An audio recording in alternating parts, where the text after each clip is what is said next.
Mais uma vez, bom dia. É engraçado que a gente vai falar de um tema que, em tese, já éramos para estar carecas de saber, né? E não é no mau sentido, viu? Para quem é careca aí, tá? Não é pessoal. Não é pessoal, é só figura de linguagem. Até a gente estava conversando agora há pouco, né? Pastor Valmir, uma coisa é você entender o texto. Uma coisa que eu tenho falado muito. Entender o texto, nós entendemos com até uma certa facilidade. Na verdade, o nosso maior problema não é entender o texto, é viver o texto. Esse é o grande segredo. Claro que para viver corretamente, você precisa entendê-lo corretamente, né? Do contrário, você não vai conseguir fazer isso. E aqui não é diferente, né? Na questão da eclésia, na questão da unidade, na questão... Eclésia não é só unidade, mas unidade é um dos fatores primordiais, porque se não tiver unidade, não tem igreja, né? Porque onde estiverem reunidos dois ou mais, né, ele estará. Nós somos, sozinhos somos templos do Espírito Santo. Fazemos até parte da igreja, mas não conseguimos ser igreja se não tiver alguém reunido conosco. Por quê? Porque igreja está relacionada não só ao relacionamento vertical, mas horizontal também. E o grande segredo é você entender como funciona esse relacionamento horizontal para que isso efetive cada vez mais o teu horizontal.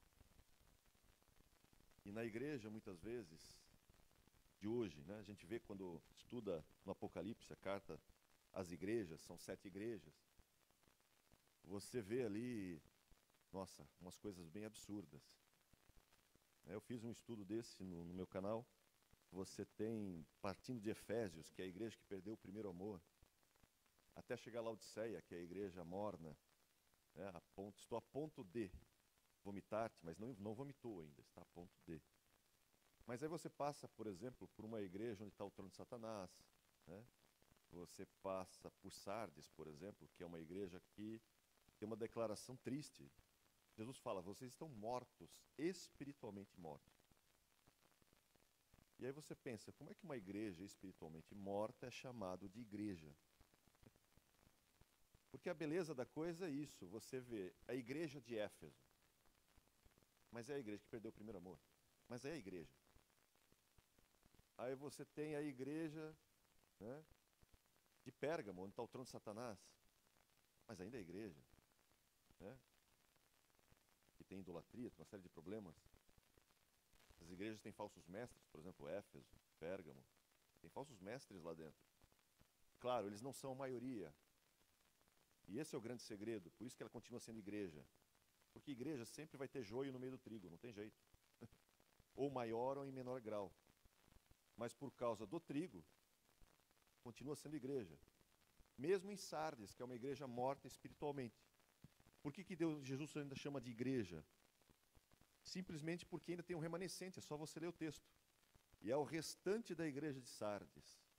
Aí é onde ele dá a exortação, porque os outros estão mortos, né? Esses não dá para levantar, a não ser que haja um mover. Mas esse remanescente, esse ainda tem ouvidos para ouvir.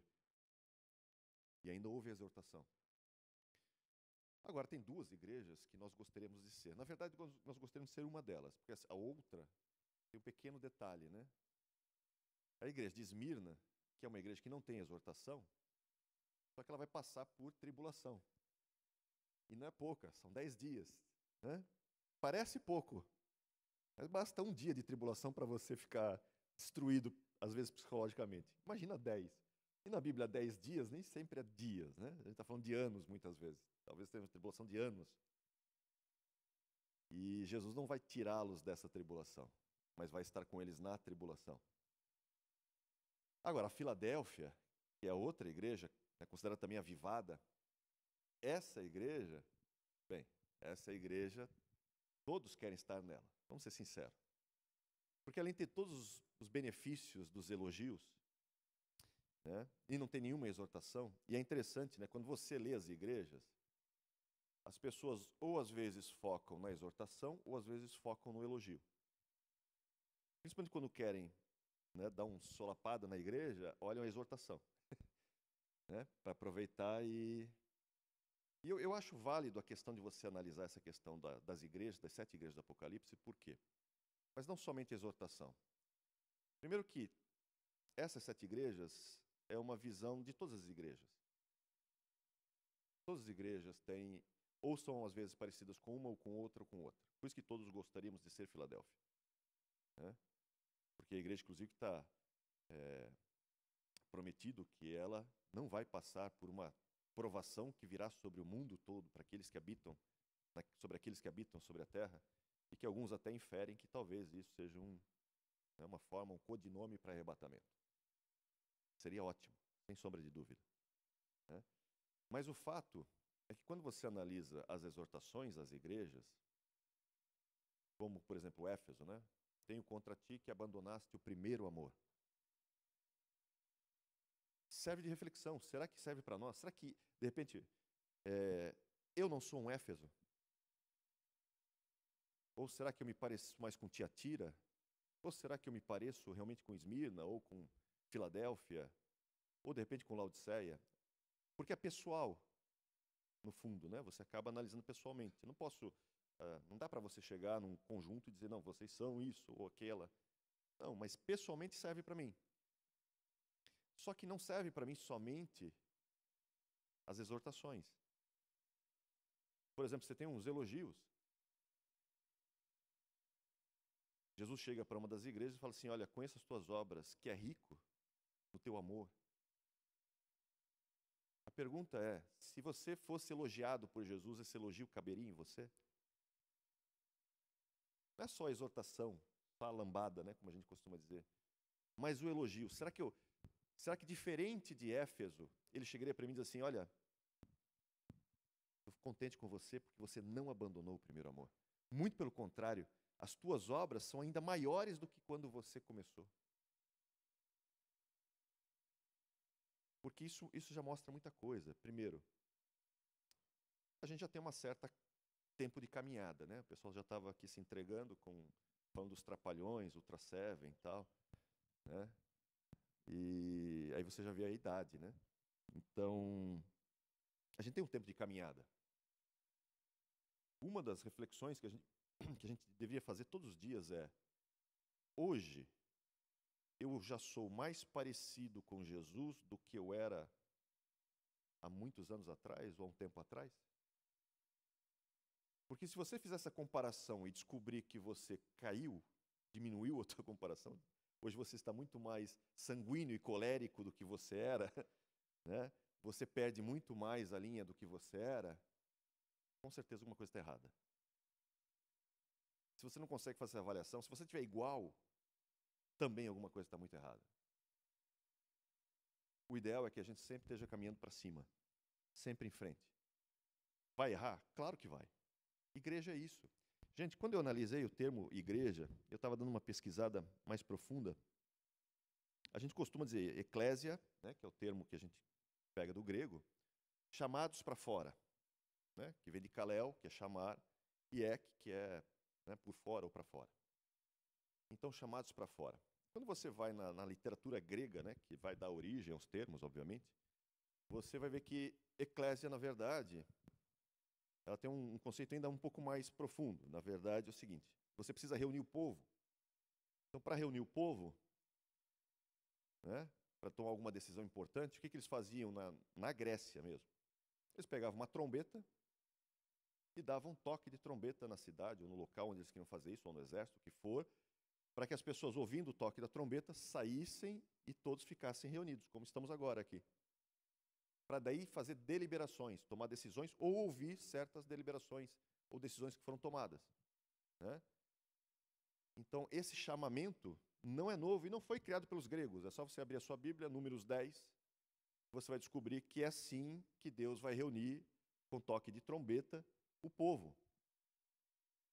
E aí você vai um pouco mais fundo, você pega a Septuaginta, por exemplo, e a Septuaginta, quando você pega, sei lá, Deuteronômio 31:30, ou Deuteronômio 18:16, né? Você vai ver que a reunião do povo, ou como é Deuteronômio 31:30, chamado a congregação de Israel, e aí você vai na Septuaginta, que é a versão grega do Antigo Testamento, escrita por volta do segundo século, terceiro século antes de Cristo. Aí tem um debate quando foi, mas o fato é que antes de Cristo já tinha Septuaginta, em grego. E como é que eles traduzem congregação de Israel? Eclésia de Israel. Então, Deuteronômio 31:30 está lá Eclésia. Você pega Deuteronômio 18:16, está lá. Israel no deserto, chamado de Eclésia.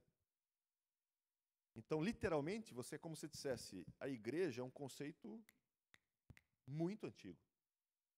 Não veio com os gregos, não veio com Jesus em Mateus 16:18, porque Jesus ali só está dando continuidade, né, a partir da nova aliança da igreja, mas a igreja já está no coração de Deus desde o Bereshit, eu costumo dizer. Né? Desde o Bereshit você tem igreja lá dentro. Você está lá desde no princípio. Não sei se vocês já viram essa demonstração que eu fiz do Bereshit com a igreja. Já viram ou não? Alguns? Não? Tem gente que não? Quando você vai na primeira palavra da Bíblia, né, você tem essa palavrinha aqui. Bereshit, tá? Você lê da direita para a esquerda. Então está aqui, Bereshit. Tem muita coisa aqui. Onde é que está a igreja, Dionei? Vou mostrar para você. Você pode fazer uma brincadeira com as letras aqui, ó. Vou fazer com essas duas e com essas duas. Essas duas aqui, tá? É bat no hebraico, que é filha. Essas duas aqui, no hebraico, é re, que é da raiz de ver. Por exemplo, Reuben. Se você pegar Ruben, né? Reuben significa o seguinte: eis um filho, ou veja um filho, né? Que é o primeiro filho de Jacó, por sinal. Então aqui é veja, né? Então você tem o re, que é veja. E aí você tem o shai. Né? Vou botar de forma diferente. Né? Que é esses dois termos aqui, o shai, que significa presente. Então, o que você tem escondido dentro do Bereshit? Você tem escondido aqui, ó, filha, veja, um presente. Ou seja, o universo, a criação, é um presente para essa filha. Mas quem é essa filha? Né? Quando você pega bate no hebraico, é isso aqui. Ok? Bate. São essas duas primeiras letras aqui, né? Muito bem. Isso aqui é hebraico moderno. No hebraico antigo, bate é assim.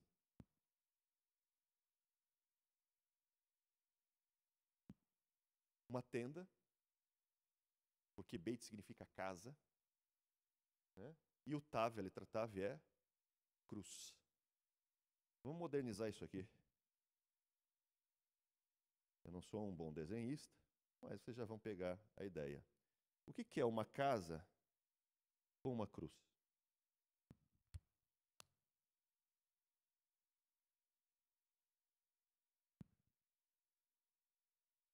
Ah, conseguiram? Está atrás dele. Então, brincando com um termo, só fazendo uma brincadeira, tá? Porque não vou postar um artigo acadêmico, mas brincando com a palavra, no princípio, você tem o quê? Igreja. Veja um presente. O universo sempre foi um presente. Mas o presente não é o universo, gente. A gente sempre fala, você vai herdar a terra. O universo vai ser seu. Só que os levitas, por exemplo, não herdaram terra. Certo? Quando você olha os levitas, parece que eles ficaram numa posição inferior nesse sentido, porque eles não... O que eles herdaram? Terra? Não, não tinha terra para levita. Sabe por quê?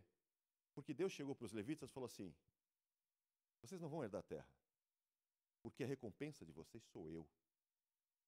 O que você prefere, gente? A bênção ou o abençoador? O presente não é o universo. O universo é um meio para que Deus possa se relacionar com você e você usufruir do presente, que é Ele mesmo. Por isso que a filha foi preparada para o noivo. A igreja foi preparada para o noivo, desde o princípio, está lá. Desde o princípio. E é interessante quando você olha no hebraico, os termos usados que a Septuaginta escolhe para traduzir como eclésia, como igreja. E um termo bastante usado, deixa eu ver se eu consigo apagar. Alguém pode me ajudar aqui? Só com um braço aqui vai ficar meio complicado. Por favor, eu seguro para você. Pode pagar tudo. Quem pegou, pegou. Está gravado, né, gente? Então tá bom. Nada com voltar no frame lá. Tem um outro termo, tá? Que é esse termo aqui. E também traduzido muitas vezes como igreja, que é kahal no hebraico. Por que esse termo é interessante? Bem, primeiro porque Jesus usa esse termo de uma forma indireta, né? Por exemplo, quando você fala da cruz, Jesus ele vai citar um salmo, não vai? Qual é o salmo que ele cita? Quando ele está lá, de braços estendidos, pregado na cruz. Porque lembra, lá não tinha, não dá para dizer assim, pessoal, Salmo 51, 10. Não dá para gritar isso da cruz. Por que não dá para gritar isso da cruz? Porque não tinha numeração na Bíblia ainda. Né? Não é como é hoje. Hoje nós temos numeração, capítulo, versículo. Mas naquele tempo não tinha. Então como é que você fazia as pessoas lembrarem de um texto que você queria que elas lessem? Você iniciava o texto. Então Jesus lá vai iniciar um texto para que as pessoas vejam qual é o texto e leiam o texto. Para ele relembrar o seguinte, o que está acontecendo aqui é o que dizia nesse texto. É onde ele fala, Deus meu, por que me abandonaste? O que ele está citando? Salmo 22. É como se ele dissesse, quer saber o que está acontecendo aqui? Leia o Salmo 22. O que eu estou vivendo agora, o que está acontecendo aqui, e vai, a partir daqui, terminar, Salmo 22. Você abre o Salmo 22, você vai ver várias coisas ali relacionadas a Cristo na cruz. Uma delas que, inclusive, transpassaram-me as mãos. Outra que você vai ver, repartem minha túnica entre si. Das minhas vestes deitam sorte. É um acaso, né? Mero acaso. Baita coincidência. Mas a beleza é como termina o Salmo. Primeiro que ele diz assim, que é uma coisa que a gente usa na pregação muitas vezes, mas eu sei que é uma questão poética. É bonito, eu sei, é bonito. Mas o próprio Salmo diz que tu não me desamparaste. Ele começa falando, Deus meu, por que me desamparaste? Mas no final ele vai fazer, mas tu não me desamparaste. E ele ainda vai falar o seguinte, ele tem uma parte que ele vai falar assim, no meio da congregação, eu declarei o teu nome. E congregação ali é carral. É esse termo. Que é traduzido, muitas vezes como eclésia. É como se Jesus dissesse, no meio da tua igreja, declarei o teu nome. E ele vai usar depois, vai dizer, olha aí, muitos ainda, vou louvar o teu nome ainda no meio da igreja. Várias vezes. E é interessante essa terminologia, porque ela já aparece em Gênesis, por exemplo, quando Jacó, por exemplo, Jacó recebe uma promessa e a descendência dele será como uma multidão de povos. Então a descendência de Jacó será como um carral de povos, uma igreja de nações. Não é só das tribos de Israel, mas de nações. E quando você analisa esse termo, como falei, tem coisas escondidas sempre. Carral no hebraico antigo seria algo mais ou menos assim. Eu só...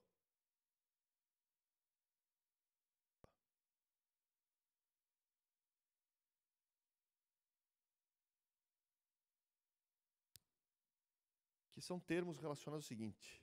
A letra Kof aqui está relacionado a um horizonte. Lá para o horizonte. O rei está relacionado à revelação, adoração, né? E o Lamed está relacionado à autoridade. Fala de autoridade. E vale lembrar uma coisa bastante interessante, que essa palavrinha, essa letra em especial, né, é a letra que representa a graça, valor 5 dela. Fala de graça. Então aqui sempre fala do futuro, para frente, do tempo, da eternidade. É um dos termos usados, inclusive, para eternidade. E para coisas ocultas também. Porque o que está no horizonte me está oculto, mas aponta para a eternidade. Né? Esse termo aponta para quê? Autoridade, ensino, doutrina. Né? É o cajado do pastor, né? Que tem várias funções relacionadas. E essa aqui fala de revelação e fala de graça. Então, na sua essência, o que Carral está apontando? Para uma revelação oculta ainda, mas que já vai despontar e vai tomar toda a eternidade, né? Da autoridade da graça, da manifestação da graça. Ou seja, quem vai reger a eternidade? A graça. É baseado na autoridade da graça, não da lei. Que é uma coisa bastante interessante. Por quê? Porque Jesus vem trazer efetivamente isso aqui à luz.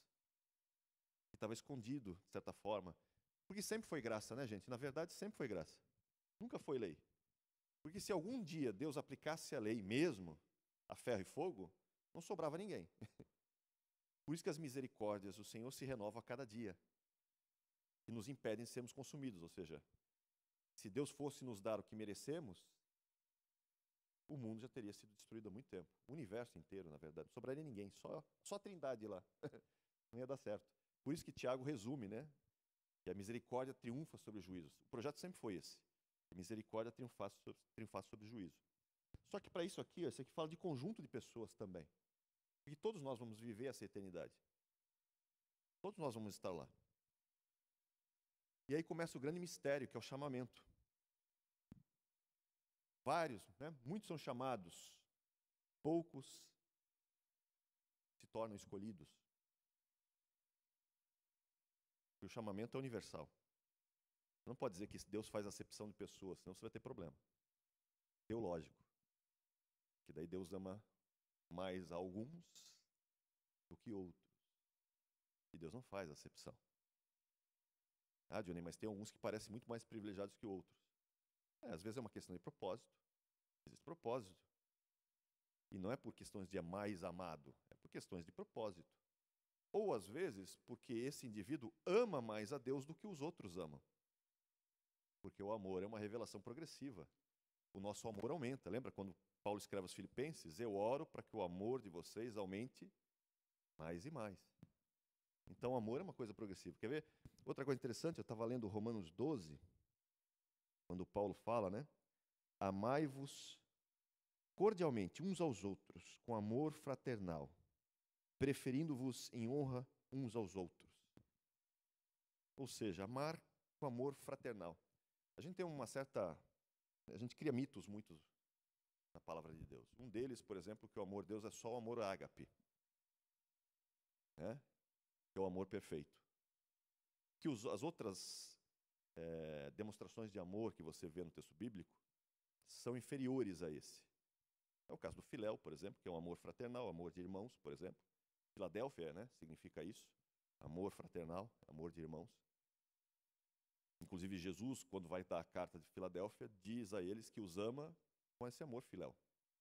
Né? Esse amor fraternal. Ele está usando os mesmos elementos da igreja para isso. E a gente diminui um pouco essa questão entre o filéu, como se fosse algo menor, e o ágape maior. De certa forma, até tem um certo sentido. Mas, por exemplo, se você pegar João 15, 9, né? João 15, 9 vai dizer, assim como o Pai me amou, eu amei a vós. Né? Então, quando você pega esse texto, você analisa o grego dele, você vai descobrir que ali é agapau, né? Relacionado à raiz agapau, que é o amor ágape que a gente chama. Mas quando você vai, por exemplo, para João 5, 20, por exemplo, isso, Isso, João 5:20, ó. Porque o Pai ama ao Filho e lhe mostra tudo o que faz. E maiores obras do que estas lhe mostrará para que vos maravilheis. Quando você pega esse termo, que aqui está falando do Pai novamente, que Pai? Deus, que ama o Filho. Se você olhar o termo para amor ali, é filéu. E aí, então Deus ama menos agora Jesus, por causa desse texto? Aí você começa a analisar, peraí, então há um vínculo muito forte entre agapau e filéu, muito mais do que a gente imaginava. A gente até pode criar níveis distintos, mas peraí. Deus expressa o seu amor nos dois tipos. Nesse perfeito que a gente costuma comentar do agapau, o ágape, né? E no filéu. Por quê, gente? Porque nós somos instados a amar dessas duas maneiras. Quanto, né? E eles são sinônimos. Claro que tem a expressão que talvez um denote muitas vezes muito mais intimidade do que o outro. Mas eu não consigo ver intimidade entre irmãos de uma forma pequena. Né? Você não pode comparar a intimidade entre irmãos e dizer, não, é menor do que a intimidade de um pai com um filho. Será que é? Não deveria ser. Talvez na nossa sociedade, que tem, né, o amor tem esfriado muito, a gente até tem essa visão um pouco menor. Mas não deveria ser. A gente deveria ter esse amor. E a igreja, né, nos instrui a ter esse amor. Por isso, quando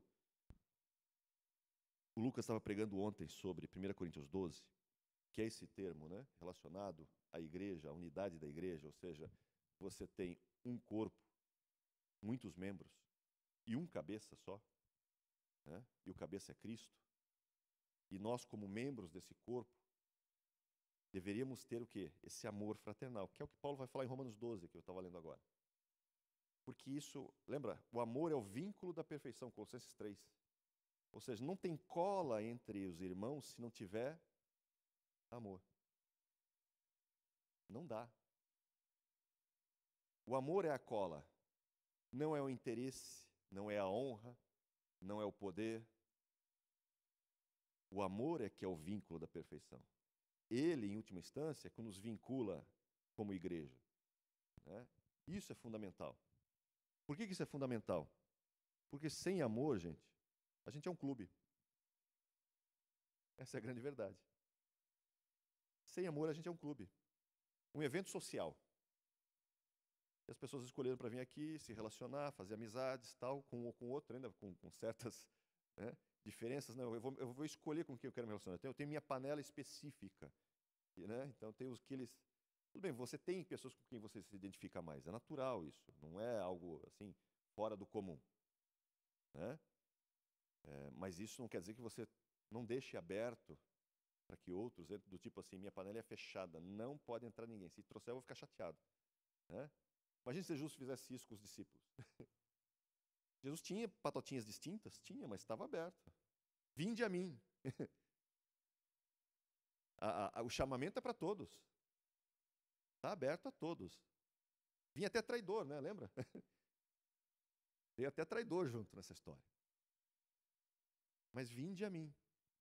Então, tem que haver em nós o mesmo sentimento que houve em Cristo. Esse mesmo sentimento, como igreja. Porque a gente começa o nosso relacionamento como igreja na horizontal. Né? Porque sem Deus nada acontece. O problema é que a gente às vezes acaba focando só no horizontal. A gente precisa abrir os olhos da igreja, que eles não são o centro, como já foi pregado em alguns lugares muitas vezes, que eles são o centro do coração de Deus e da vontade de Deus. Ou seja, o cara entra na porta, senta e diz assim, eu sei que, é como se ele dissesse indiretamente, eu sei que todo esse pessoal está aqui, Senhor, mas eu sei que tu estás aqui por causa de mim. Tu até pode abençoar os outros, mas eu sei que a bênção é minha. Né? É a visão da criança, porque a criança é assim. A criança acha que é o centro do universo. Não é? A criança acha que o pai e a mãe existem para ela, para que ela seja beneficiada, para que ela tenha as coisas que ela tem. E tudo gira em torno dela. E dá essa aparência mesmo, né? Porque a gente sabe que ela não tem capacidades e você tem que, né, como pai e mãe, readequar toda a tua agenda muitas vezes para poder fazer o que ela precisa que seja feito.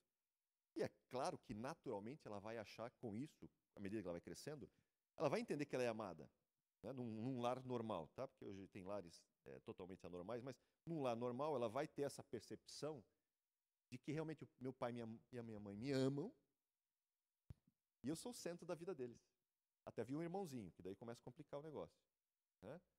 Mas enquanto ele é filho único, nossa, é o céu, né? Tudo gira em torno dele, dessa criança. E na igreja é assim. A pessoa que nasce de novo, ela vem e ela vai ter essa percepção. E vou dizer uma coisa para vocês, Deus não tem nenhum problema com isso. Porque faz parte do crescimento. Você está educando teu filho nos primeiros anos, você não está preocupado, né, com o conhecimento dele sobre filosofia, né, sobre negócios e tudo mais. Você está preocupado com outros valores, valores mais primordiais, mais fundamentais. Quando chega o irmãozinho, você começa a ensinar valores do compartilhamento, generosidade, que é uma guerra, né? Porque às vezes, dependendo do temperamento de cada um, essa criança vai querer tomar tudo do outro, ou tudo é meu, né? E tem o ciúme, a gente sabe disso, faz parte do processo de crescimento. E Deus sabe que o pessoal que chega nas igrejas vai passar por isso. Só que isso é uma fase, não é a regra. O problema é quando a gente transforma isso em regra. E o problema é quando nós, adultos, nos parecemos crianças. Aí é um problema. Quando eu começo a olhar, poxa, eu fui preterido. Eu não posso ser preterido. Como aconteceu isso que eu fui preterido? Sentaram no meu lugar. Né? Não, mas espera aí, eu sou como é que eu posso dizer? O titular desta vaga. Como ele se atreve a colocar alguém para pregar no meu lugar? Como isso aconteceu? A gente começa a ver que, na verdade, às vezes nós nos parecemos crianças.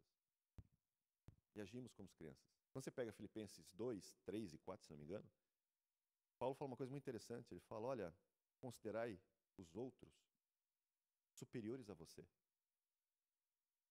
Agora, a grande pergunta é, será que eu considero o outro superior a mim? Será que eu realmente tenho esse valor? Onde é que eu botei o meu apagador? Ah, desculpa. Pode apagar para mim, por gentileza? Obrigado. Então, será que eu considero o outro superior mesmo?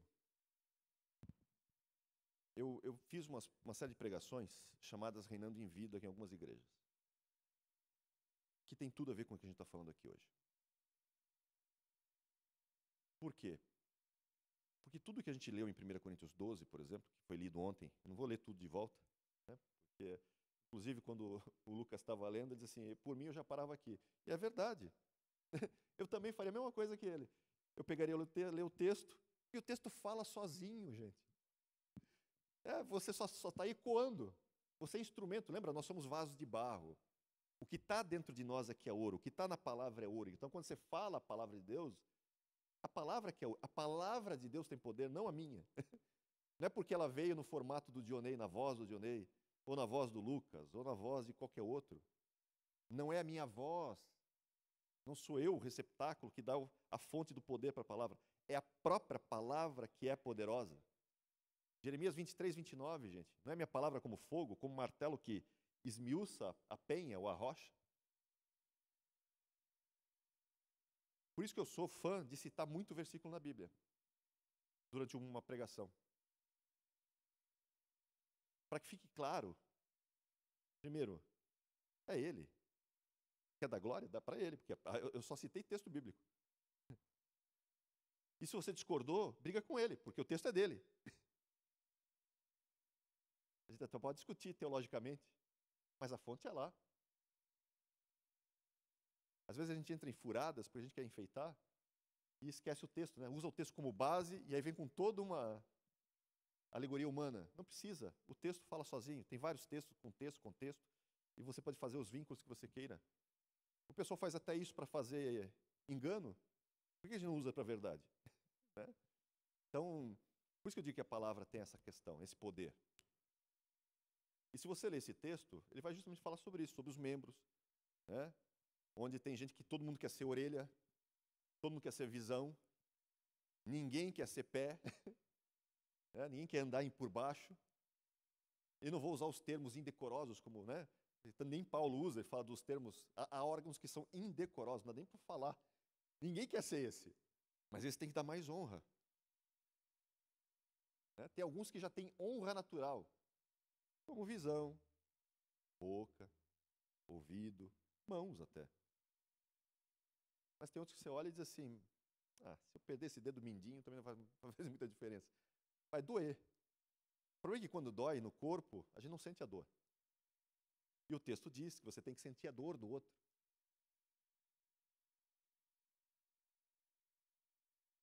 A gente deveria sentir a dor dos que estão encarcerados. Não sentimos a dor dos encarcerados. Essa é a grande verdade. Nós nem oramos por eles muitas vezes. Mal e mal conseguimos, às vezes, orar pela própria igreja. Isso eu estou falando agora não de PV, mas, sabe? É só olhar as igrejas no mundo hoje. Cultos de oração. Abarrotados de cadeiras.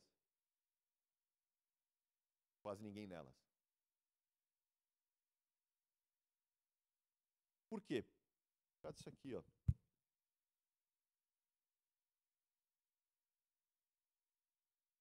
Quem já está aqui mais tempo comigo sabe o que eu vou falar.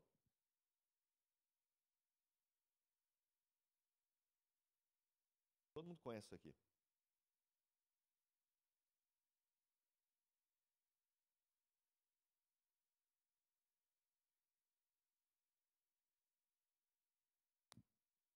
Já ouviu aquele termo? Tem muito cacique para pouco índio.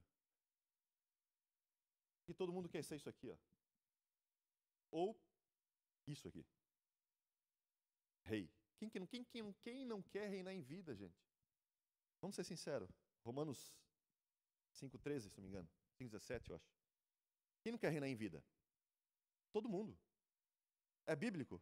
É bíblico. Está no texto? Não só nele. Apocalipse também fala. Reino de sacerdotes? Mas é só sacerdotes, Jonei. Não, o texto diz depois que reinaremos com ele. Então não somos só sacerdotes. Né? E tem outros. Não preciso fugir muito. Né? Eu vou pegar um outro texto, por exemplo, do Antigo Testamento. O que você prefere ser? Deuteronômio 28 ou Deuteronômio 27? Você prefere ser cabeça ou você prefere ser cauda?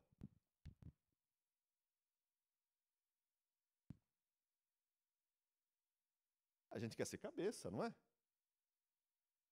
Claro que a gente quer. Óbvio. Por quê? Porque é bom, gente. Não é ruim. Só tem um problema. Quando você prega sobre ser cabeça e não ser cauda, quando você prega, né, pessoal, vamos reinar em vida. E Jesus está falando para um grupo de 500, 100, 1.000, 2.000, 5.000 pessoas no futuro. 10.000, talvez. São 10.000 reis. Se você parar para pensar, vai parecer que é muito cacique para pouco índio. Por quê? E esse é o grande problema. Porque as pessoas que vão ouvir a pregação, elas têm essa mente de cosmovisão do mundo. A cosmovisão deles, de rei, é essa aqui, ó. O rei está lá em cima, ou os caciques estão lá em cima, sustentado pelos de baixo, certo? Essa é a visão do mundo. E quando você prega, mesmo que você tenha uma visão diferente, eu sei que vocês têm. O problema é que a pessoa que está sentada nesse banco não tem essa visão. Ela vai pegar as palavras que você está usando e vai pensar nesse formato aqui. Então, quando você falar para ela que ela vai ser cabeça e não cauda, ela vai pensar: meu carro importado, minhas casas na praia, minha viagem. E o irmãozinho do lado, ele que se vire. Né? Minha fama, meus livros que eu vou publicar, vão vender milhões, vou ganhar fortunas. As pessoas pensam isso. Porque esse tipo de paradigma, essa cosmovisão, naturalmente leva ao orgulho. Porque naturalmente, quando você olha, você diz assim, eu sou melhor do que ele. Eu estou acima. Eu sou superior. Na verdade, é uma luta contra isso. Porque você sabe que você não pode ser orgulhoso. Mas na tua mente está assim. E aí é difícil viver o texto de Paulo, porque uma coisa é entender, né? Entender o texto de Paulo é fácil, considerar os outros superiores a você. Fácil de entender, difícil de aplicar. Muito difícil. Por quê? Porque, gente, não é porque seja mal. É porque as pessoas, vocês mesmo, nós todos, crescemos num ambiente assim, ó. É natural. O cara vai assistir um filme. Essa é a cosmovisão. O cara estava lá embaixo. Cresce, fica melhor, bem de vida financeiramente, tem um status superior. Naturalmente, vai passar a imagem de que ele é muito melhor daqui. É natural, faz parte. Você vê um rei. O rei está no seu trono. O rei é servido. Ah, mas o rei é para servir. Mas você não tem jeito. Você olha essa cosmovisão, parece que o rei só está sendo servido. Na verdade, eu vejo, as pessoas lutam contra esse paradigma. É uma luta. Por quê? Porque você foi massacrado por filme, por revista, por TV, seriados, livros, etc., que vendem isso aqui. E, gente, isso aqui vende. Até algumas igrejas estão vendendo com seus coaches. Porque quem não quer esse modelo que reina em vida? Porque eles querem o resultado.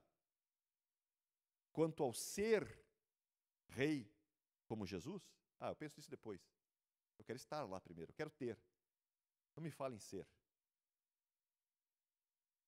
Por isso que pregar sobre reinar em vida e pregar sobre igreja no sentido de servir é muito difícil. Porque você está pregando para um monte de cacique que está achando que vai ter muito índio embaixo dele. E aí você precisa fazer o quê? Você precisa aplicar a Bíblia. E para aplicar a Bíblia, gente, o modelo da Bíblia é esse aqui.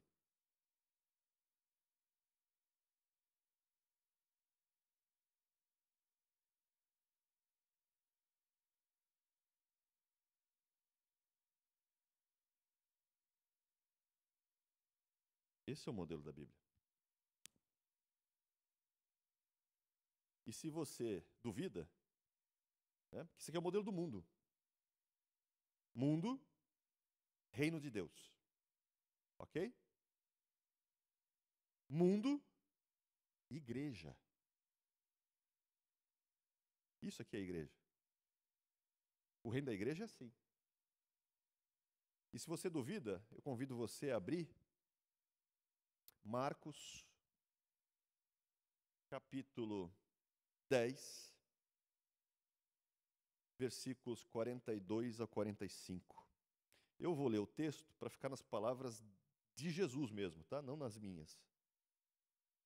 Para você não achar que o Dionei está trazendo alguma coisa fora do texto. Eu vou pegar um contextozinho.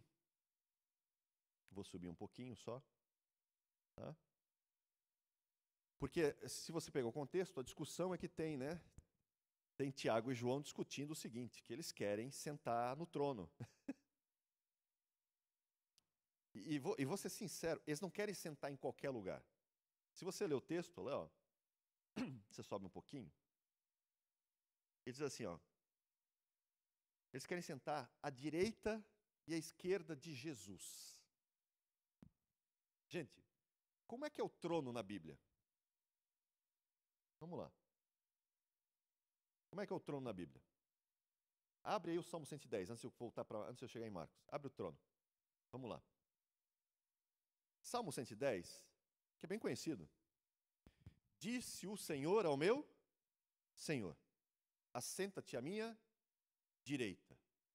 Então você tem um Senhor aqui, falando para outro Senhor sentar à direita. Vamos fazer de conta que eles estão sentados daqui de frente para você. Então, né, tá aqui o pai, que é esse primeiro Senhor, falando para o filho. Filho, né, vem, senta à minha direita, até que eu ponha os teus inimigos debaixo dos teus pés. E aí depois tem alguns textos, aí vem o versículo 4, aí o pai falando para o filho, tu és sacerdote, né, para sempre da ordem de Melquisedeque. Né? E aí vem o próximo versículo, e o Senhor continua falando, o pai continua falando, e o pai fala assim, e o Senhor à tua direita, no dia da sua ira, esmagará reis, cabeças e tudo mais, né? Muito bem. O filho está no meio. Então o pai está à esquerda do filho. Mas o pai fala, o Senhor à tua direita. Ué? Quem é o Senhor à direita do filho? Espírito Santo. Para quem acha que o Espírito Santo não faz juízo, só lê Isaías 63:10. Quem acha que o Espírito Santo não pisa cabeças e tudo mais também, é só ler os textos. E o filho, se você lembrar, Apocalipse fala isso várias vezes, né? Acho que capítulo 7, capítulo 5, 4. O cordeiro assentado no meio do trono. O cordeiro assentado onde? No meio do trono.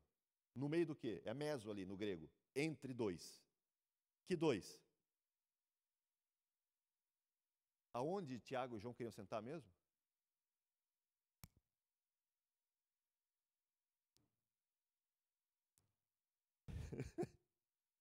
Não é à toa que ele fala assim, tem um texto que ele vai falar assim, vocês não sabem o que estão dizendo.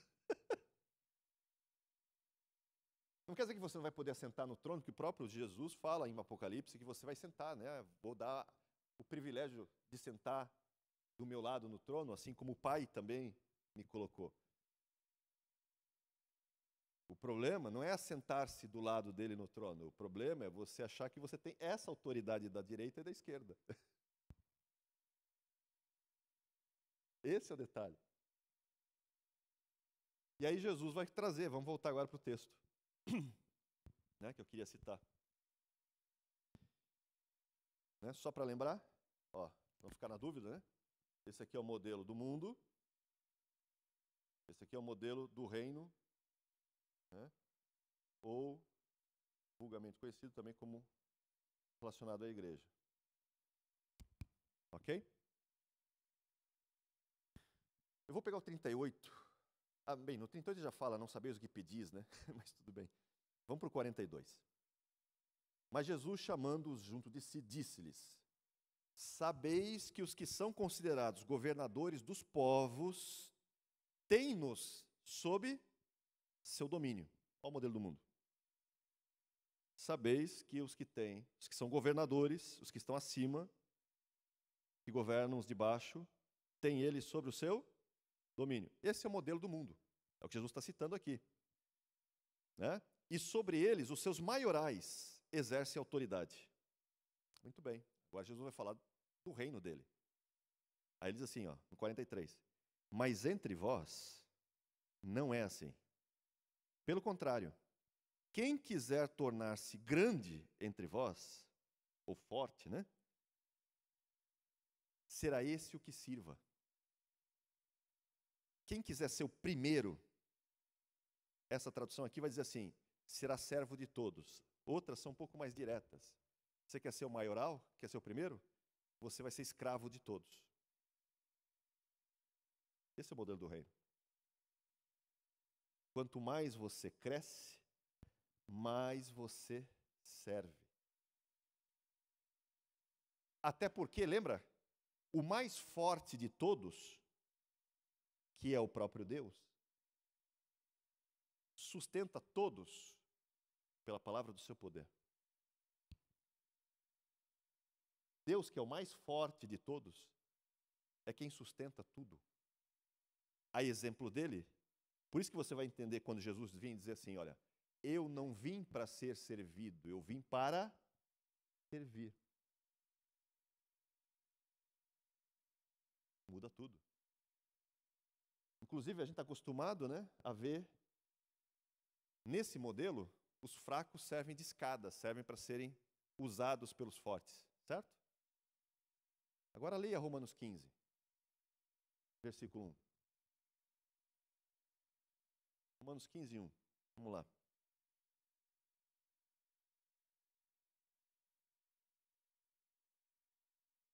Vou deixar o texto falar, porque o texto fala melhor do que eu. Ora, nós que somos fortes, temos que suportar as fraquezas, as debilidades dos fracos e não agradar-nos a nós mesmos. Difícil, né? Porque também Cristo não se agradou a si mesmo. Antes, como está escrito, as injúrias do que te ultrajavam caíram sobre mim. Né?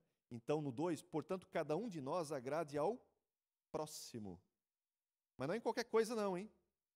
Não é para você ficar agradando o próximo que você quer bajular ele, que você quer ganhar alguma coisa dele. Não. O texto diz, você vai agradar o próximo naquilo que é bom para edificação.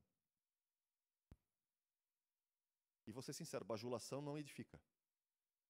Bajulação destrói. Elogio edifica. Crítica também ela edifica. E às vezes não agrada. No primeiro momento. É que nem a disciplina de Deus lá em Hebreus 12. Quando Deus pega o chicote e açoita a todo que recebe por filho, o próprio texto diz isso não agrada a ninguém no começo. Mas depois que passou, você vai descobrir que aquilo, na verdade, te trouxe o quê? Justiça, te trouxe para a justiça de Deus e tornou você participante da santificação. Te tornou melhor, resumidamente falando. Então, a gente fala, você quer ser como rei? É esse rei. Por isso que Jesus é o modelo. Assim como no casamento, Jesus é o modelo de marido, que já é difícil pra caramba, né? Não sei para vocês, mas é difícil, muitas vezes. Pesado. Mas você tem que amar a tua esposa como Cristo amou a igreja. Senão você perdeu o foco. Aqui, quer ser rei? Quer reinar? Seja como Jesus. Quer ser o maioral? Seja escravo de todos. Quer ser grande? Sirva mais. Pode falar.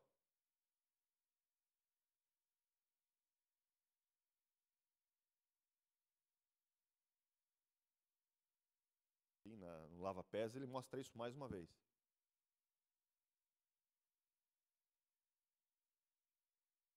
Sim, por quê? Porque aqui, por isso que eu falo, ó, quando você pega esse modelo e você vai ascendendo, ao invés de você se tornar mais humilde, aqui parece que o ego cresce.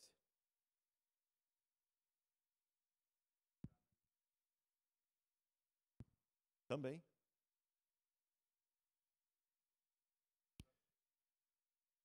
Sim. Eu vou fazer o link com a questão relacionada ao esforço próprio já mais para o final. Primeiro vocês vão sentir a dor, depois eu vou dar. Né? Primeiro a gente bate para depois soprar. Então é só um choque de realidade, uma água fria, mas depois eu boto vocês numa água bem quentinha, gostosinha, tá? Fica tranquilo. Tá? Esse cobertor não vai ficar curto. Eu sei que tá ficando frio, às vezes, nos pés, aí já está dando né, um desconfortozinho, mas calma, vai ficar mais confortável depois. Tá? Então aqui, nesse modelo, quando você cresce pensando nesse modelo, o teu ego às vezes aumenta, porque você se acha superior ao outro. Enquanto que nesse modelo, quanto mais você cresce, mais humilde você tem que ser. Porque a tua humildade tem que ser como a do modelo.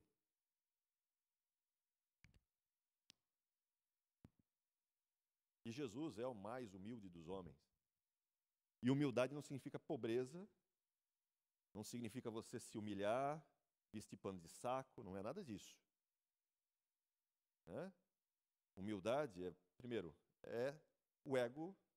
As minhas vontades estão sob controle dele, do maior, do que realmente interessa. É você submeter todos os teus desejos e vontades e saber que, na verdade, ele é a fonte de todas as coisas. Por isso que quando Jesus tem que vir em Filipenses 2, é o que Paulo usa para usar esse termo, não considerais os outros superiores a você mesmo, e aí vai usar o exemplo de Cristo, que a si mesmo se humilhou, sendo em forma de Deus, se esvazia de quem é, e toma forma de servo,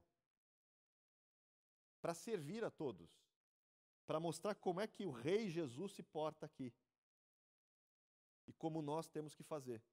Por isso que lá em Marcos ele vai dizer, olha, você quer ser grande? Sirva mais. Quer ser o maioral? Seja escravo de todos. Ele é prova viva disso. Só que isso não tira dele a realeza, e não mostra que ele é pobre. Ele se fez de pobre, até aparenta ser pobre, para que nós fôssemos enriquecidos. O texto diz isso. Por quê?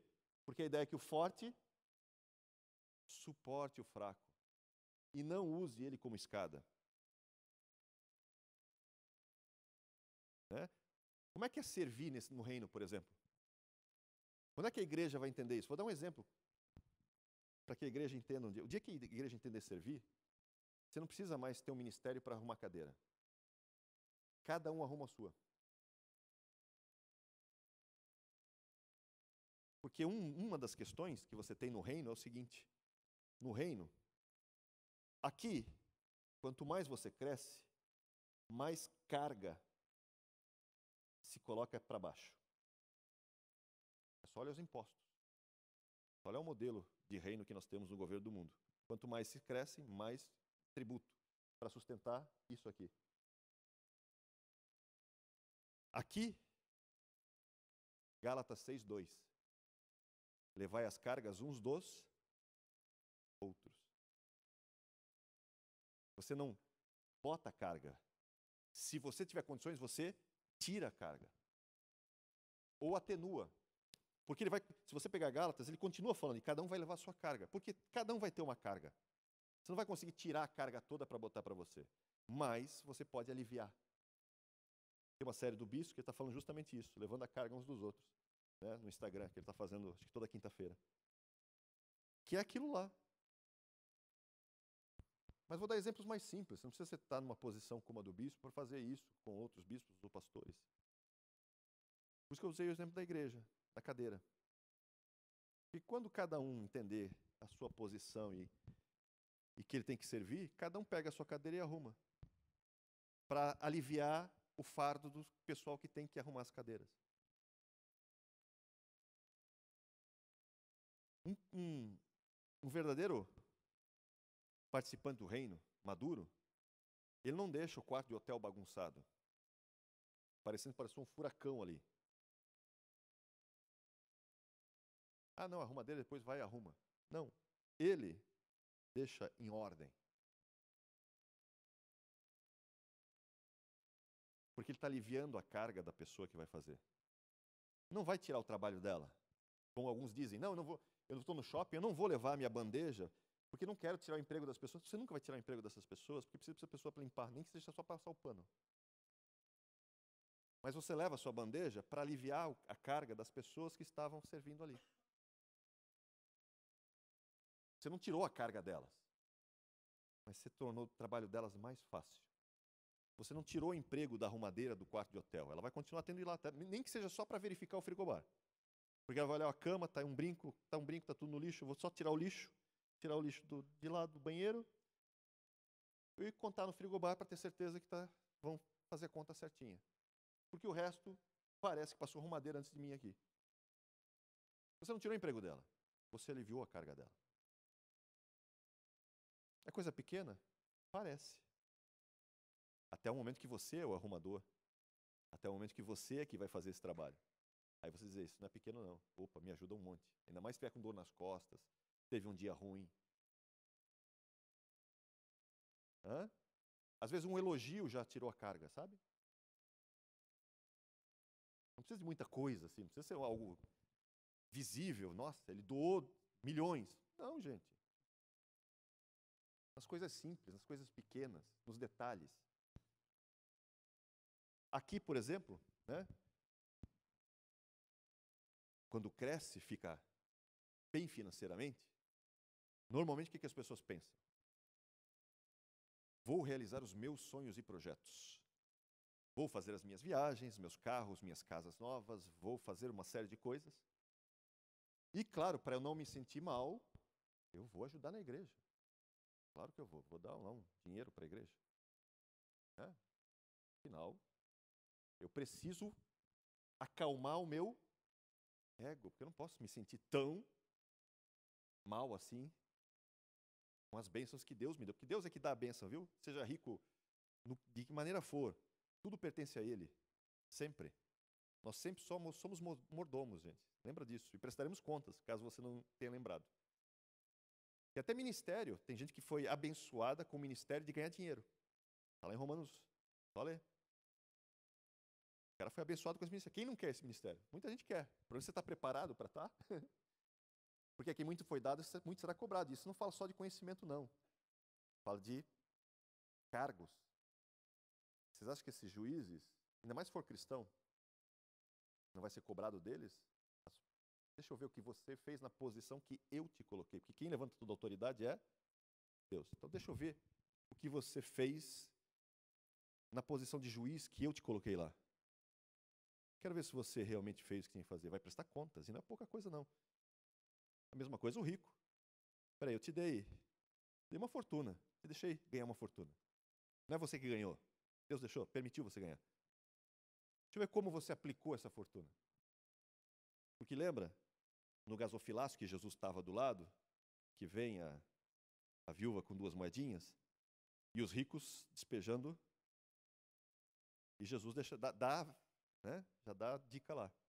Olha, quem mais ofertou aqui foi aquela viúva lá. Porque os ricos deram do que sobrava. E isso continua acontecendo. E nesse modelo é fácil fazer isso. Porque é para aliviar o peso de uma possível culpa pelo dinheiro que recebeu. Agora abra comigo 1 Timóteo, capítulo 6.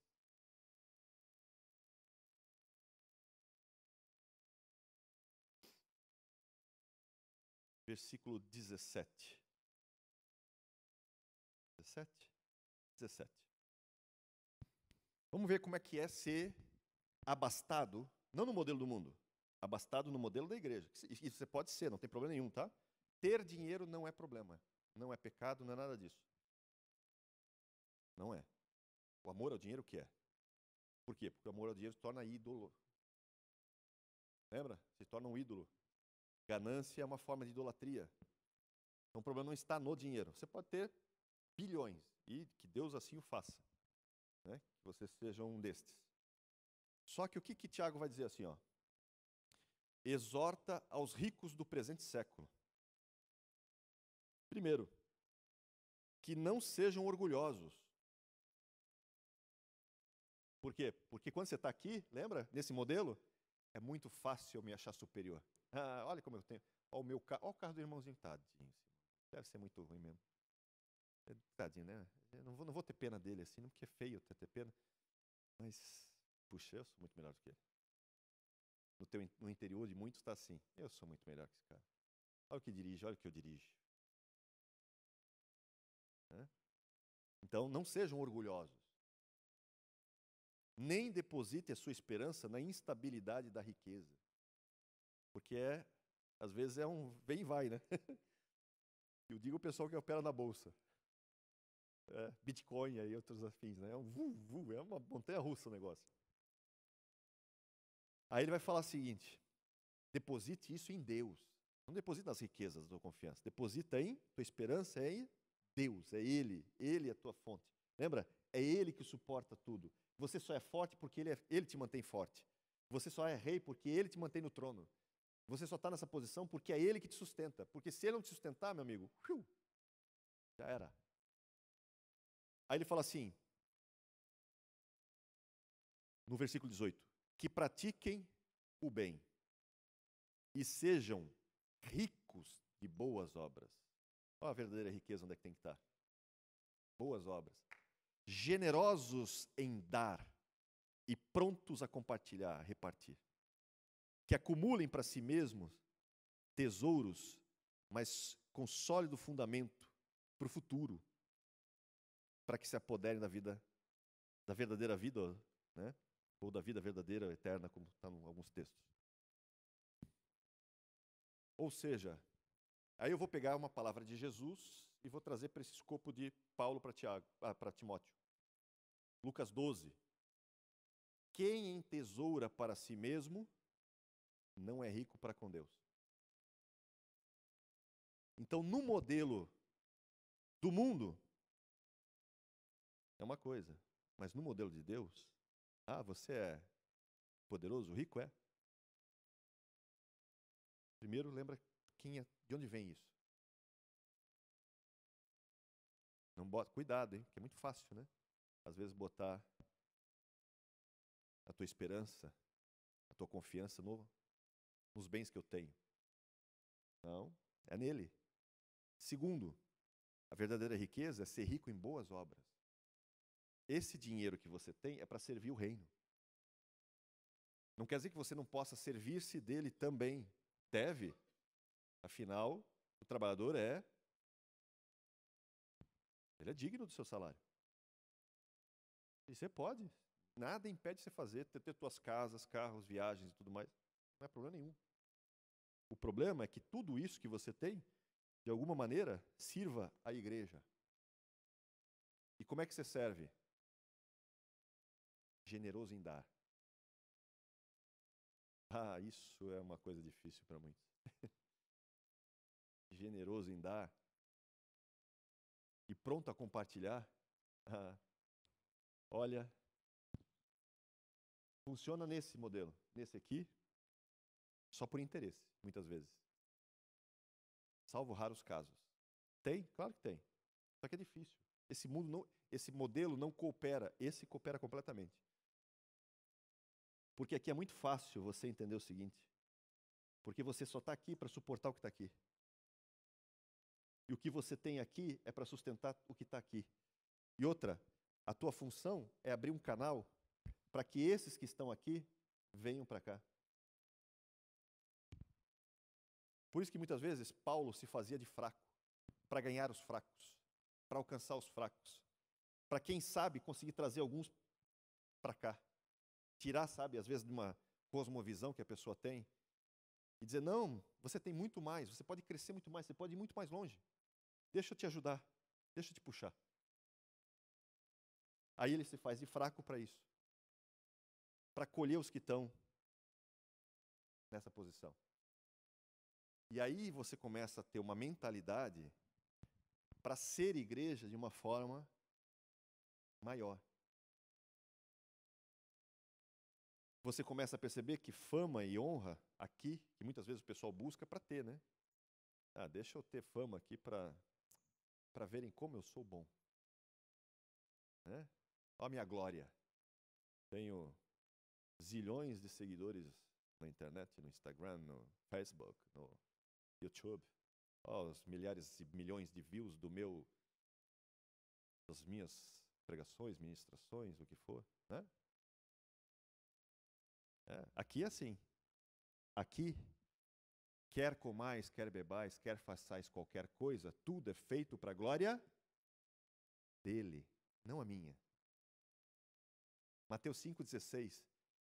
Manifesta a luz que está dentro de você, para que os homens, vendo as tuas boas obras, glorifiquem você.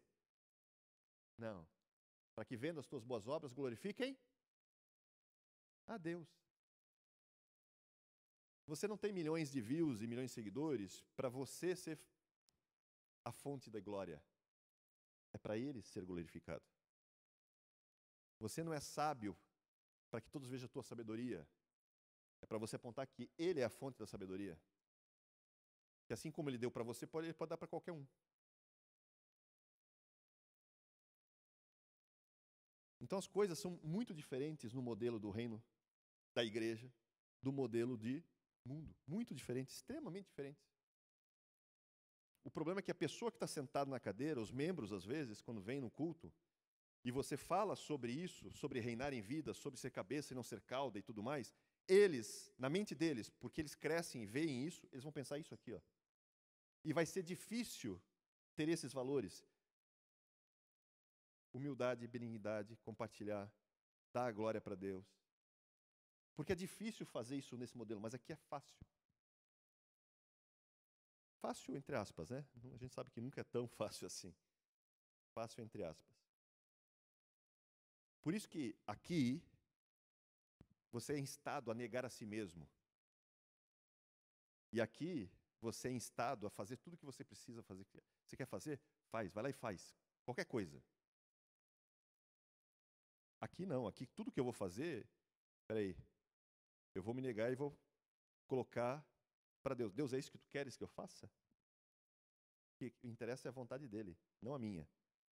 É o negar o tomar a sua cruz e negar a si mesmo. Se você olhar o termo no grego lá, negar a si mesmo é trair a você mesmo. O que você está fazendo? Você está traindo os teus desejos, as tuas vontades humanas, o teu ego, para submeter isso às vontades dele, ao desejo dele, ao propósito dele. Mas é mais fácil fazer quando você entende isso aqui do que isso aqui. Agora que você já está com o cobertor mais descoberto, vamos aquecer um pouco, né? Ficou um pouco frio. Vamos lá.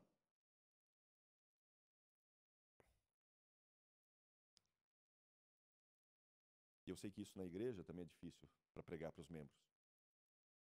Tem que ter uma mudança de mente. Realmente. Né? Uma mudança de cosmovisão para isso. Realmente é complicado. Por isso que quando eu preguei, é engraçado, gente, eu preguei em 2 igrejas isso aqui. E usei o quadro também. Fui um pouco mais fundo ainda, né, porque não vai dar para falar tudo hoje. Mas foi engraçado, porque quando eu comecei o culto, a minha primeira pergunta, depois de falar dos 3 textos de reinar, né? Deuteronômio 28, cabeça e não cauda, reinar em vida e tal, Apocalipse. Perguntei, pessoal, quem quer reinar em vida? Gente, todo mundo levantou o braço. Né? Todo mundo levantou o braço. Aí eu falei, eu vou fazer essa pergunta de novo no final e eu quero ver se a empolgação é mesmo. Aí eu mostrei tudo isso aqui. Aí eu voltei a pergunta, e agora, pessoal? Quem quer reinar em vida? Ninguém, nos 2 cultos, levantou o braço. Ninguém se atreveu. Eu acho que o choque foi tão grande, né? Porque todo mundo quer comprar esse modelo. Por isso que ele vende bem. Claro.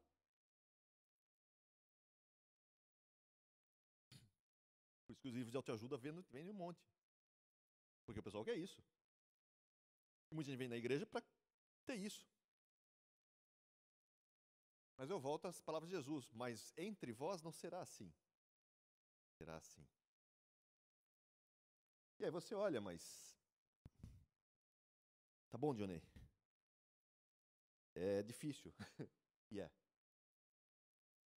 É difícil. Só tem um detalhe, não é impossível. Sabe por que não é impossível? Porque ele já deu para você tudo o que você precisa para você chegar até aqui. Por meio do Espírito Santo que está em você. Porque lembra, aí eu entro na questão do esforço próprio. Aqui, para o cara chegar aqui, no mundo, o cara se esforça muito. Vamos ser sinceros? Alguns têm sorte, né? No sentido literal da palavra até. Mas a grande maioria tem que se esforçar muito, tem que trabalhar muito, tem que fazer muita coisa para chegar aqui e poder desfrutar desse modelo. Aqui também não é fácil. Requer um esforço seu, sim, mas só que tem um detalhe. Você jamais vai chegar aqui na tua força. Nunca. Nunca. Nunca.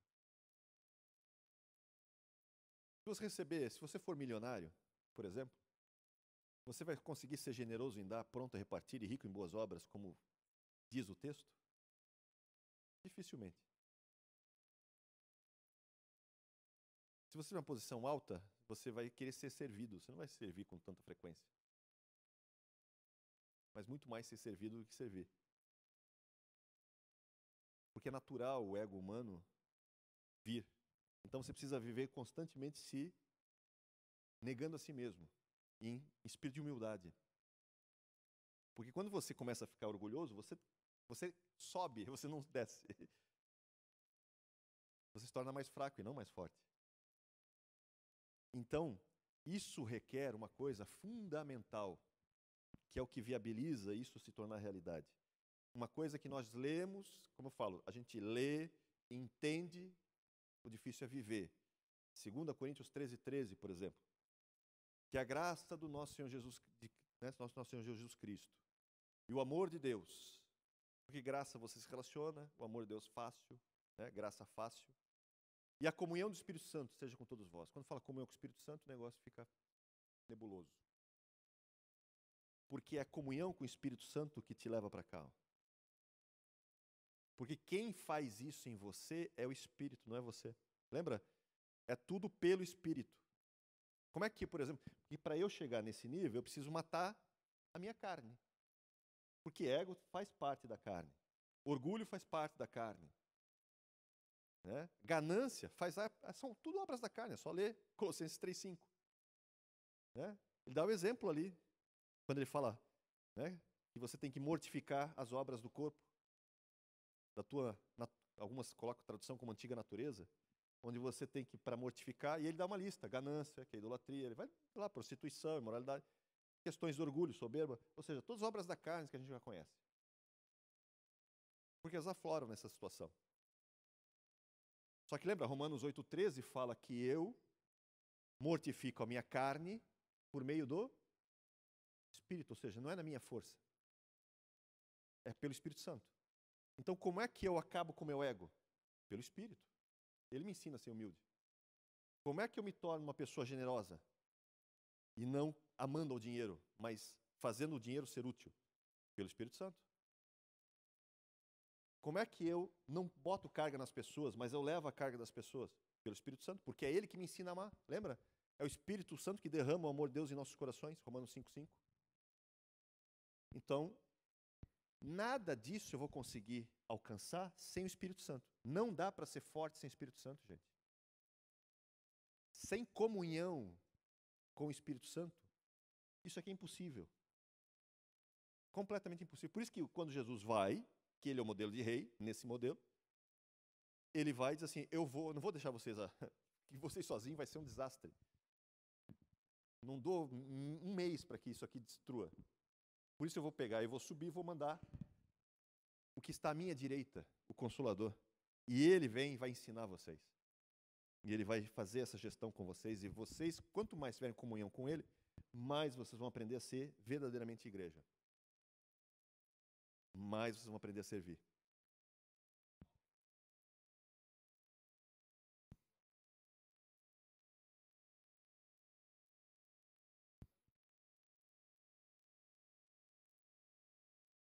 Sim. Agora entrega a sua vida pelo seu irmão.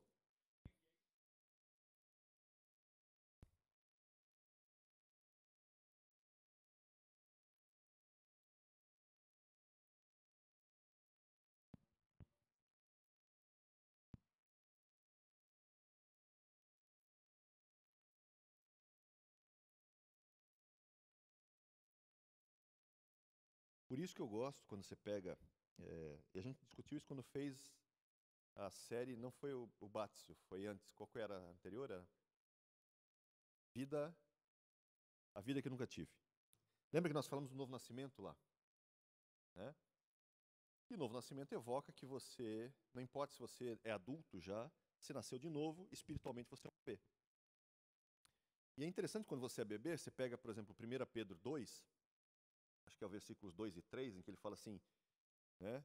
Desejai ardentemente o leite espiritual, né? Que é o verdadeiro leite espiritual. E ele vai construir essa questão do leite espiritual, porque está falando ali para bebês. Quando ele fala desejai o leite espiritual, é porque é bebê. Porque lembra, o autor de Hebreus fala que eu não queria dar leite, eu queria dar alimento sólido. Paulo também, 1 Coríntios 3, queria dar alimento sólido, mas tem que dar leite. Então o leite ali, o leite espiritual, é a questão de novo, recém-convertido. Por isso que ele fala, desejai ardentemente esse leite. E aí ele termina, no versículo seguinte, falando assim, se é que vocês já experienciaram a bondade de Deus. Ele está evocando o Salmo 34, né? Provai e vede que o Senhor é bom. E aí eu vou bater numa tecla que eu sempre bato. Deus é um Deus que não quer ser conhecido por teoria. Deus é um Deus que quer ser conhecido por prática, vida. Então não basta você saber que Deus é bom. É necessário você experienciar a bondade de Deus. E se você não tiver experiências com Deus, você vai viver no leite. Porque enquanto você não tem experiência de quem Deus é, na sua abrangência, nos seus muitos atributos, e não é só no amor, né, nos seus vários atributos, você não consegue crescer. Deus ensina por experiência. Por isso que a comunhão com o Espírito Santo é fundamental. Você não pode ter uma comunhão com o Espírito Santo teórica. Eu sei que ele habita em mim. Não converso com ele, mas eu sei que ele está em mim. A gente não bate muito papo. Temos um relacionamento.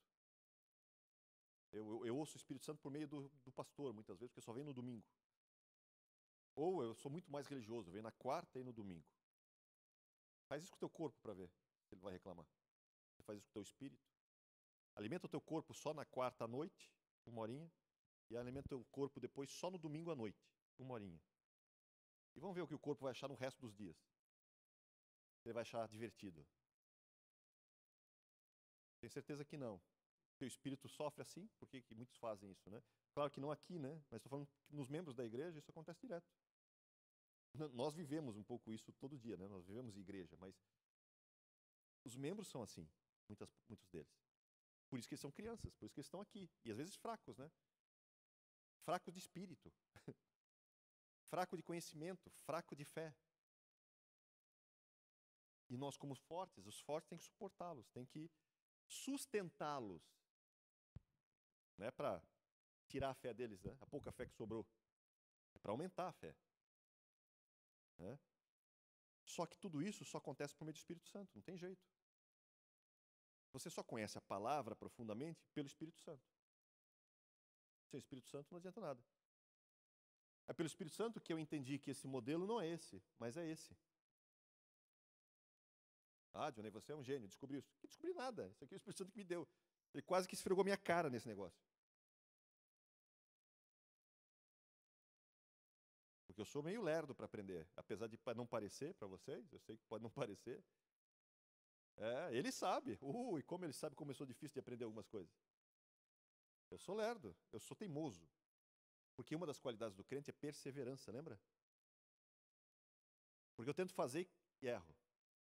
Tento guardar a informação, esqueço. Tento fazer o link, foi embora. Aí eu faço de novo. Tento de novo. Até o momento que isso, por meio dele, porque nem na minha força, porque se for na minha força, então nem sobra nada. Por meio dele em mim, isso se torna entranhas. Esse é o objetivo. O objetivo é que essas coisas em vocês, né, por isso que eu falo que você tem que ter experiência profunda com Deus, porque isso não pode ser algo do teu superficial. Isso tem que estar dentro de você. Por isso que Paulo usa, lá em Colossenses 3, se não me engano, a partir do 12, 11 ou 12, que você tem que se revestir de Cristo, revestir-vos de entranhas, de amor, de bondade, de benignidade. Ele vai dar uma lista ali. Entranhas é algo que está lá dentro. Ele está usando ali os rins, praticamente é isso. Ele está usando, sabe? Ou seja, não está externo. Não é que uma roupa que você veste. Quando ele fala para você se vestir, é se vestir de dentro. E muita gente se veste de bondade, de santidade por fora. E tira como quem tira uma roupa. Ele é santo quanto convém. Ele é bondoso enquanto convém. Quando não convém mais, ele tira essa roupa e usa outra. Porque é um revestimento o quê? Superficial, está sobre ele, não está dentro dele. E a palavra é para estar o quê? Aqui dentro. Dentro de mim. Porque ela vai mudando quem eu sou de dentro para fora. Aí, quando eu visto Cristo, é porque o meu interior está vestido dele. Você até pode tirar, mas eu continuo vestido dele, porque está lá dentro de mim. Não é uma coisa que eu faço parecer que sou. Não, eu sou aquilo mesmo. Então, quando você experiencia a bondade de Deus, você aprende a ser bondoso. Por isso você tem que experienciar a bondade, para que você aprenda a ser bom, para ser o parâmetro. E aí começa a olhar o seguinte, você começa a ver coisas que você não via antes. Por exemplo, você vai experienciar a bondade de Deus no nascer do sol, na chuva que cai. Você não reclama mais da chuva, porque é a bondade de Deus a chuva. Só o fato de você respirar, que você não consegue nem contar quantas vezes faz isso durante o dia, cada uma delas é a bondade de Deus. Cada batida do teu coração, bondade de Deus, que você nem toca, nem se lembra. Você passa dias, semanas, meses, sem lembrar que teu coração está batendo. E bateu milhares de vezes. Quase milhões em alguns casos. E você não agradeceu uma vez. E em todas elas é a bondade de Deus. Você dá passos, bondade de Deus. Tem braços, pernas, bondade de Deus. Porque quando você perde, é que você percebe o valor. E mesmo assim, a bondade de Deus continua, porque a gente continua respirando. Não é verdade? A bondade de Deus, gente, ela é tamanha que se você parar para enumerar tudo que é da bondade de Deus, vai faltar caderno, num dia. Porque ela inunda a gente. É o ver, é o ouvir, é o falar, é o sentir sabor, é o andar, é poder se movimentar. Mesmo com dor, às vezes, né? Nós que somos um pouquinho mais gasto, né? Mesmo com dor, é cabelo, caso tenha, né? É barba, sabe? É o coração batendo, é o estômago funcionando direito. É o você poder fazer o número 1 e o número 2 com tranquilidade. Imagina se você não puder. É que você nunca, talvez, tenha passado por isso, mas que se você passar, você vai sentir o quanto é ruim. O pessoal na pandemia sentiu o quanto isso aqui é valioso. Só que até aquele momento, muitas vezes, não lembraram. Ou seja, nós somos inundados pela bondade de Deus todos os dias. Só que a gente esquece e não experiencia. E aí quando você experiencia as pequenas coisas, e você começa a perceber essas pequenas coisas, você vai ver a riqueza dele e a generosidade dele, e aí você diz, agora eu aprendi. Tudo, na verdade, que eu estou aqui, eu posso ser generoso, eu não sou bom, porque só ele é bom, mas eu posso exercer bondade. E a mesma coisa no amor, porque, lembra, o amor é o vínculo à perfeição. Sem amor não tem essa união horizontal aqui. Então, por isso que Deus, quando você nasce de novo, você é um menino espiritualmente, Deus derrama o amor no teu coração, certo? Romanos 5. Para que você entenda que você é amado. E aí você vai aprender a amar. Primeiro você vai aprender que você é amado, esse é o primeiro. Você vai aprender o verdadeiro amor. E lembra, onde estamos agora, não é mais para amar como a si mesmo, né? É amar como Deus ama. Então ele vai ter que derramar o amor em você para que você veja como ele ama você. Para que a partir desse momento você aprenda, não para você ser um garoto mimado, então Deus me ama, agora o mundo foi feito para mim. Não. Da mesma forma como ele me ama, eu vou com esse amor agora amar o meu irmão. É o amor fraternal. E vou ser sincero, não dá para ser maduro sem comunhão entre os irmãos. Não dá para chegar. Você nunca vai ser isso aqui, forte, sem passar pela comunhão. Não dá. Por isso que um desigrejado, que realmente não consegue estar em igreja nenhuma, ou se reunir com alguém, que igreja não é só CNPJ, mas se reunir com alguém, jamais vai conseguir ser maduro. Porque o aperfeiçoamento requer aperfeiçoamento da unidade, lembra? A oração de Jesus em João 17, 23.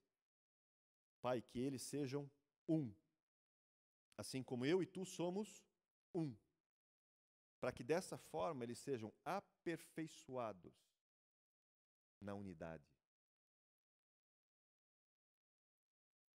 Ou seja, o objetivo é que a gente seja aperfeiçoado à estatura de Cristo. Esse é o modelo, chegar à estatura de Cristo. Esse é o modelo, chegar aqui, ó. Tentar o máximo que você puder chegar próximo de ser como Jesus é. Esse é o trabalho do Espírito Santo em você, porque lembra, não é na nossa força. 2 Coríntios 3,18. É de glória em glória, sendo transformados, metamorfose, transformados na imagem dele, por meio do Espírito. Então esse é um trabalho aqui do Espírito Santo em nós. Que você é cooperador, lembra disso. Você coopera, você é participante ativo desse trabalho. É secundário? Você não é o ator principal? Não, não é, porque é Deus que gera em você o querer e realizar. Começa ele que começa tudo, ele faz primeiro.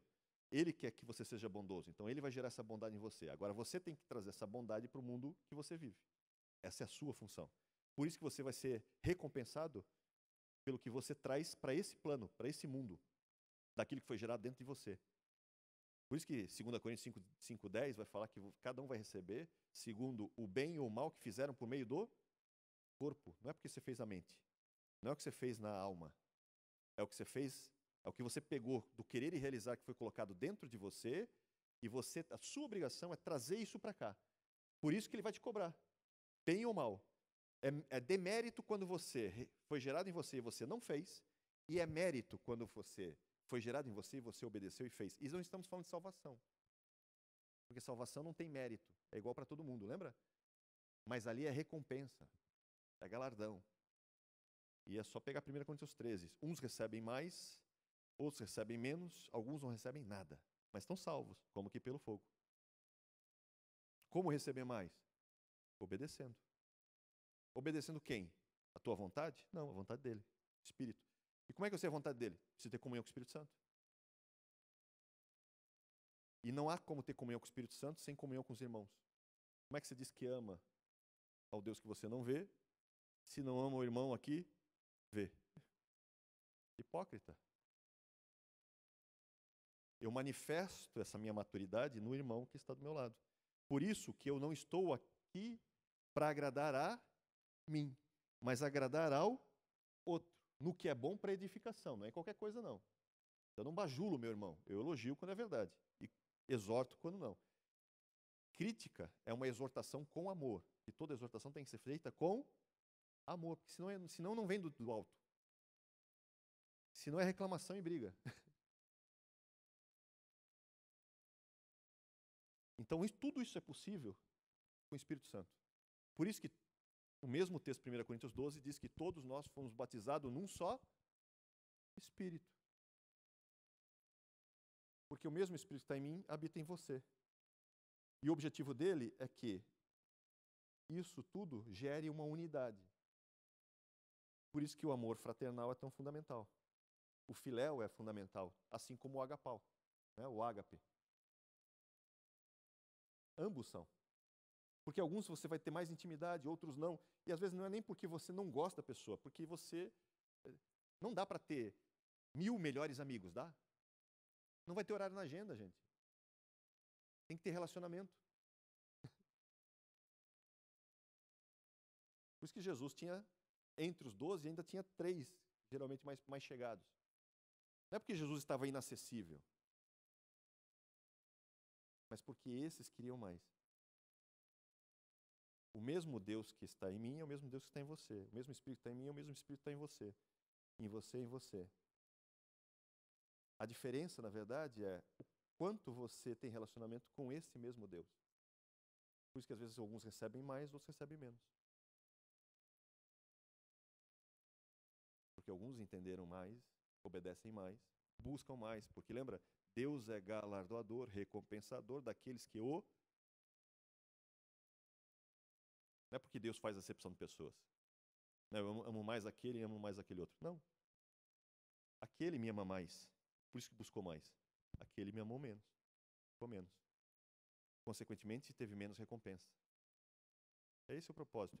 Agora, imagina, gente, quando essa unidade for entendida na igreja, na sua igreja, onde você está como líder, e eles entenderem isso, nesse modelo, e começarem a viver esse modelo, porque lembra, para viver esse modelo tem que ser por meio do Espírito Santo, sozinho não dá. Se for para viver na tua força, você vai acabar vivendo esse aqui, ó. Agora, se é para viver o modelo do reino, e viver esse, é por meio do Espírito. É na força dele e não na minha. Que tudo evoca, mais uma vez, graça, né? Tudo isso aqui é graça. Porque é a graça que nos educa, lembra? Graça educadora, Tito 2. Por isso que nós temos, por isso que o autor de Hebreus chama também de Espírito da Graça. Porque a graça não é só estar relacionada só a Jesus. Está relacionada à Trindade. A Trindade é uma Trindade de graça em tudo que faz. Por isso você tem o Espírito da Graça, o Deus de graça, e a graça que educa. A graça que se manifestou salvadora a todos os homens, por meio de Cristo. Pode falar?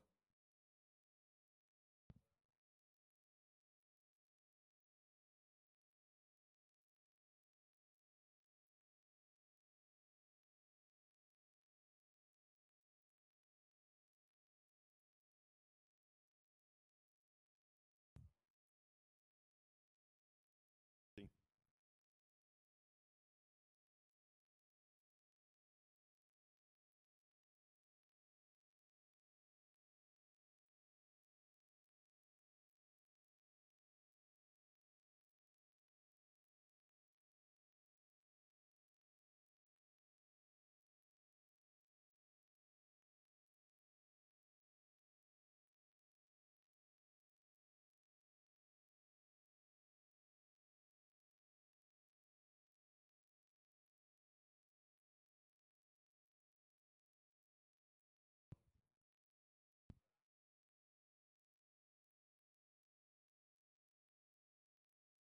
Sim.